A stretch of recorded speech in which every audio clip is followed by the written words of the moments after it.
총선 공약 내실 때 지금 당장 할 수 있는 거, 지난 대선에서 약속했던 거, 이런 것은 빼고 하십시오. 말만 해서야 되겠습니까?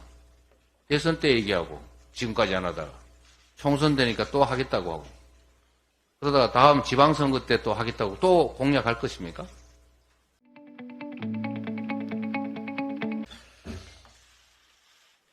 경제가 무너지고 있습니다. 대통령은 정치에서 손을 떼고 경제에 집중해야 합니다. 지난해 경제 성장률이 1.4%라는 충격적인 수치를 기록했다고 합니다. 우리 성장률이 IMF 사태, 글로벌 금융위기, 코로나 같은 비상 시기를 제외하고 1%대까지 추락한 것은 사상 처음입니다. 정부가 초부자 특권 감세, 또 시장 방치, 이런 식의 대응을 해온 때문에 경제 엔진이 작동 불능 지경에 빠진 것입니다. 1%대 성장률, 초유의 세수 펑크 사태, 2년 연속 무역 적자, 부동산 PF 시한폭탄, 윤석열 정권의 지난 2년간 경제정책 성과입니다. 총체적 실패라고 규정할 수밖에 없습니다. 국가 경제가 이 지경인데 집권 세력은 총선용 포퓰리즘 그리고 권력 다툼, 이전 투구에 여념이 없습니다. 특히 모든 국정의 중심은 국민이라던 대통령은 국민과 소통하기는커녕 영부인 의혹 은폐, 노골적 당무 개입, 선거 개입에 앞장서고 있습니다. 정상적인 국정 운영이 완전히 실종됐습니다.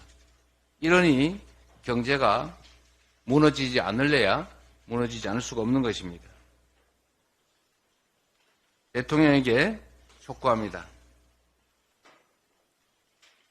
부당한 정치 개입, 선거 개입을 당장 중단하십시오. 정치에서 손을 떼고 민생 그리고 경제 살리기에 집중하기 바랍니다.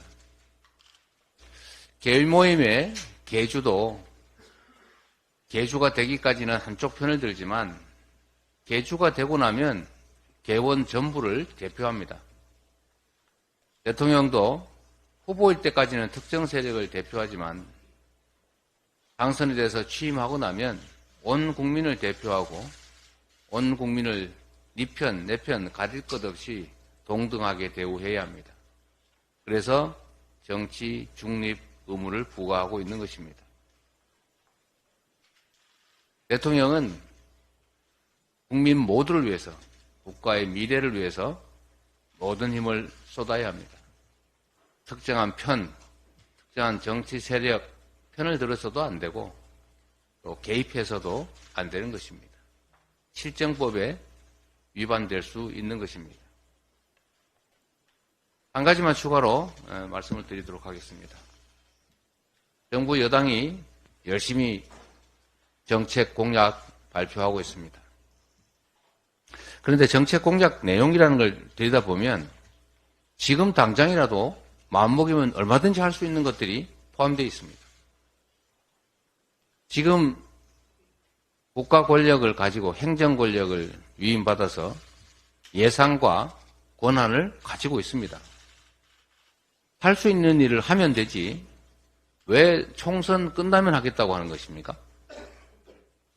지난 대선 때 이것저것 하겠다고 약속해서 당선됐고 그 때문에 권한을 가졌으면 그때 약속한 거 또 지금 할 수 있는 거 당연히 해야 하지 않습니까?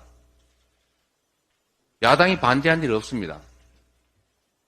수차 말씀드렸던 것처럼 공통공약 즉각 점검해서 이행하자는 것입니다. 지금까지 왜 반응이 떨떠름하다가 말씀을 들어보니까 제안을 하고 있는 모양인데 긴급하게라도 지난 대선 때 약속했던 거 야당이 반대하지 않고 야당도 주당했던 거 그 일 바로 해냅시다.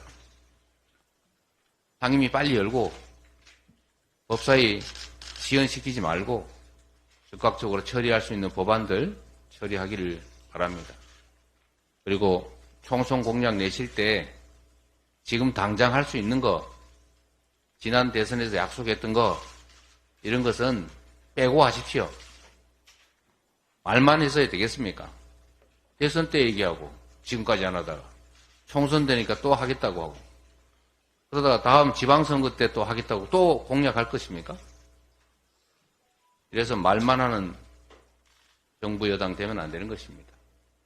지금은 말할 때가 아니라 실천할 때다 말씀을 드립니다. 이상입니다.